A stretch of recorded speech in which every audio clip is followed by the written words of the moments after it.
మీనం వారికి గనక చూసుకున్నట్లయితే ప్రధానంగా ఇక్కడ గమనించినట్లయితే ఈ మీనరాశి వారికి రాశిలో శని యొక్క సంచారం జరుగుతూ ఈ పంచమ స్థానంలో ఉపనయన స్థానము, సంతాన స్థానము, ప్రేమ వ్యవహారాలకు సంబంధించిన, రాజకీయ సంబంధించిన స్థానం పంచమ స్థానం. కాబట్టి అక్కడ మీకు జూలై 15వ తేదీ నుంచి ఆగస్టు 13వ తేదీ వరకు కంబస్ట్ అవుతుంది అక్కడ గ్రహం. అంటే అస్తంగత్వ దోషంలోకి వెళ్తుంది.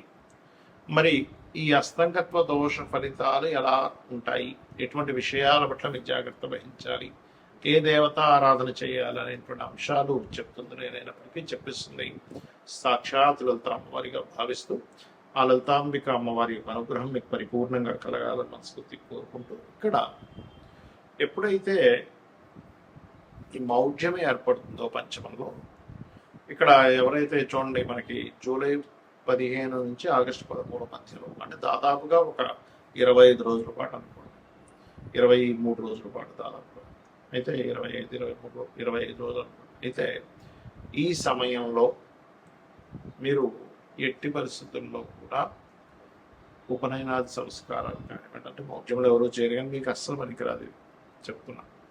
మరియు మరొక విషయం ఏంటంటే ఉపనయన సంస్కారాలు, రాజకీయ సంబంధంగా తీసుకునే నిర్ణయాలు, సంతానం కోసం ఐవీఎఫ్లు ఐఓలు చేయించుకునేటప్పుడు ఈ పంచమ స్థానంలో గురు కంబస్ట్ అస్తంగత్వ దోషం, మౌఢ్యమి దోషంలోకి వెళ్ళాడు. కాబట్టి ఈ విషయంలోని స్నేహాలు చేసేటువంటి అంశంలోని, రాజకీయ నిర్ణయాల విషయంలోని, షేర్ మార్కెట్ సంబంధించిన అంశాలలోని చాలా జాగ్రత్తగా ఉండాలి, గుర్తుపెట్టుకోండి.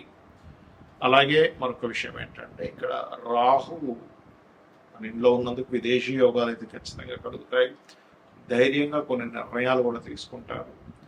కేతువు 6వ స్థానంలో ఉన్నందుకు ఇక్కడ ఈ కేతువు శుక్రుడు కలిసి ఉంటున్నారు. కాబట్టి స్త్రీ మూలకంగా ఏవైనా అనవసరమైనటువంటి వివాదాలు ఏర్పడే ఛాన్సెస్ ఉంటాయి. కాబట్టి ఈ విషయంలో చాలా జాగ్రత్తగా ఉండండి. ఎంత మీకు షేర్ మార్కెట్లో ఎక్స్పీరియన్స్ ఉన్నాయి, ఈ మౌఢ్యమి సమయంలో మాత్రం 1-4 సార్లు క్లీన్గా దాన్ని అనాలిసిస్ చేసుకుని ముందుకు వెళ్ళండి. అన్ని విధాలా మీకు బాగుంటుంది. మరియు మీరు చేయవలసిన దేవత ఆరాధన, సూర్య ఆరాధన ఎక్కువగా చేయాలి. పంచమంలో రవి ద్వారానే మీకు కంబస్ట్ అవుతుంది. కాబట్టి ఎంత సూర్య భగవానుడు ఆరాధన చేస్తుంటే మౌఢ్యమి యొక్క ప్రభావం తగ్గుతుంది. ఈ మౌఢ్యమి సమయంలో అసలు ఎలాంటి పనులు చేయాలి, అలాంటి పనులు చేయకూడదు చాలా మంది అడుగుతున్నారు. వివాహాలు, నిశ్చితార్థాలు, గృహ ప్రవేశాలు, గృహ ఆరంభాలు చెయ్యరు.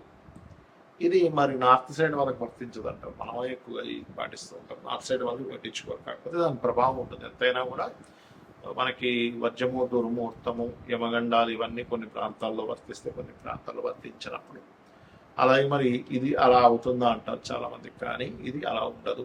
యూనివర్సల్గా ఇది దాని ప్రభావం చూపిస్తుంది. కాబట్టి నార్త్ వాళ్ళు కూడా ఇది పాటించాలి. వాళ్ళు పాటించట్లేదు కానీ పాటించాలి, అక్కడ నివసించే వాళ్ళు కూడా. ఎందుకంటే మనం చూడండి, ఇప్పుడు రాహుకాలం ఉంది, ఇక్కడ పాటిస్తున్నారు చాలా మందిని. మీరు కనుక తమిళనాడులో కనుక నివాసం ఉన్నట్లయితే ఖచ్చితంగా రాహుకాలాన్ని అక్కడ పాటించాలి.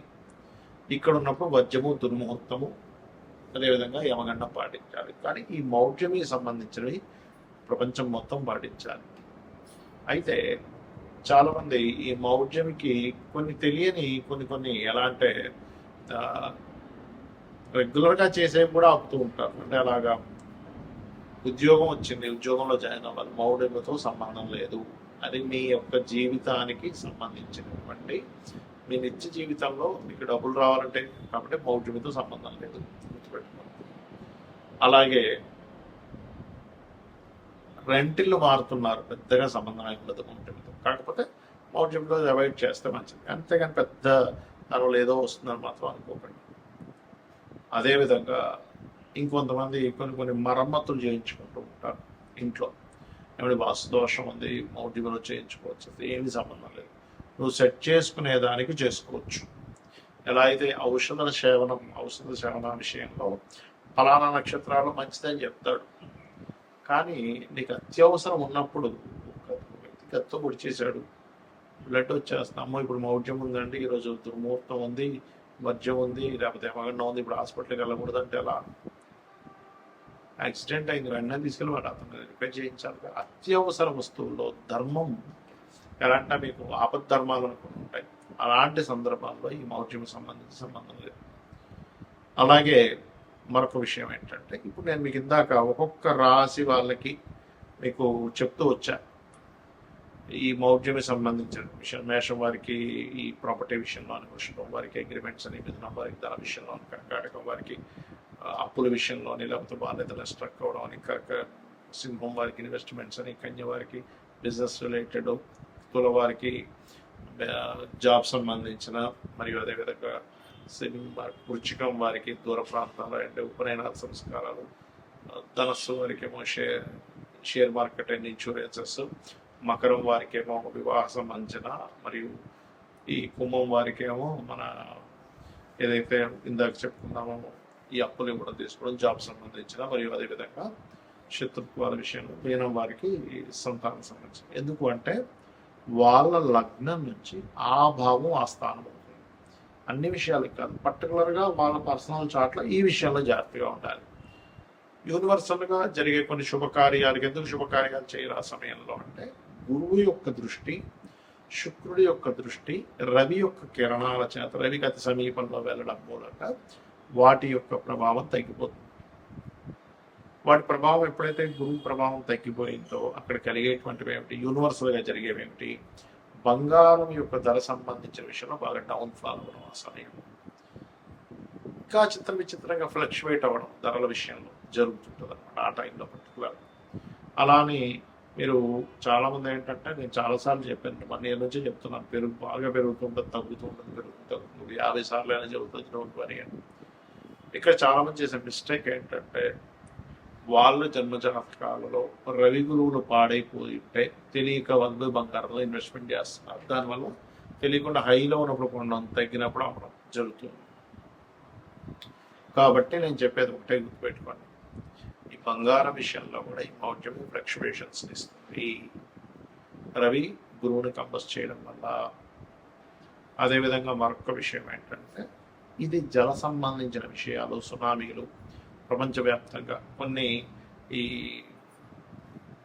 ఆరోగ్య సంబంధించిన విషయంలో కూడా దీని యొక్క ప్రభావం పెరగనుంది ఈ కంబస్ట్ వల్ల. కాబట్టి అందరూ కూడా కాచి చల్లార్చిన నీటి తాగండి, మరియు కాస్త నీటి ప్రాంతాలకు దగ్గరగా ఉండే వాళ్ళు కాస్త దూరంగా ఉండండి.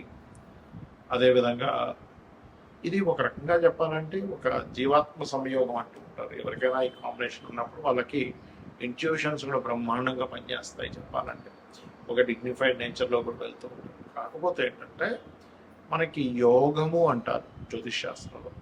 మన జన్మజాతకంలో కానీ గోచారంలో కానీ 2 గ్రహాల కలయిక, లేదా ఒక గ్రహం ఒక రాశిలో ఉన్నప్పుడు యోగము, ఒక గ్రహం ఒక నక్షత్రంలో ఉన్నప్పుడు యోగము, గ్రహంతో కలిసి ఉన్నప్పుడు ఇంకొక యోగం, 2-3 గ్రహాలు కలిస్తే మరొక యోగం.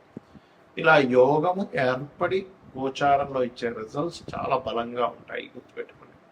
యోగం ఏర్పడకుండా ఇచ్చేటువంటి రిజల్ట్స్ వేరు, 2 గ్రహాలు కలిసినప్పుడు వేరు.